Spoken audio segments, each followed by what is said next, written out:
ये तो निश्चित रूप से गुरुदेव की वाणी है, सत्य होगी। लेकिन वर्तमान में जो परिस्थितियां हैं, विदेशियों का जो पर्सपेक्टिव है और जो प्रोपेगेंडा है, और ये बड़े बड़े बुद्धिजीवी विदेशों में बैठ के गढ़ते हैं भारत के विषय में, हिंदुओं के विषय में, आपके क्या विचार हैं इस पे? तीन चीजें डॉक्टर साहब पूज्य गुरुदेव ने दी। नर और नारी एक समान, जाति वंश सब एक समान, सारे जाति और वंश एक जैसे हैं। तीसरा, मानव मात्र एक समान। तब जाकर के हम वसुधैव कुटुंबकम के भाव को जागृत कर पाएंगे।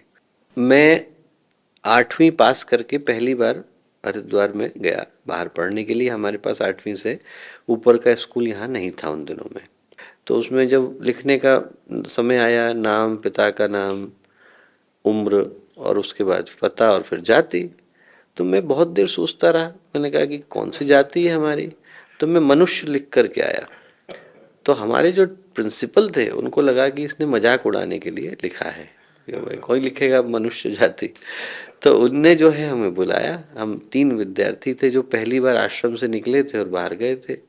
तो उनने जब हमसे बात करी तो वो रियलाइज कर पाए कि सच में इन बच्चों को पता ही नहीं है कि इस तरीके का कोई कॉन्सेप्ट बाहर एग्जिस्ट करता है, कि व्यक्ति को एक ही जाति स्मरण रखने की आवश्यकता है, मनुष्य जाति। एक याद रहे, परस्पर एकता रहे, संगठित रहे, समाज को सही दिशा दिखा पाने की स्थिति में हो। और इसकी आवश्यकता पहले तो थी ही थी, आज के समय में और भी ज्यादा है।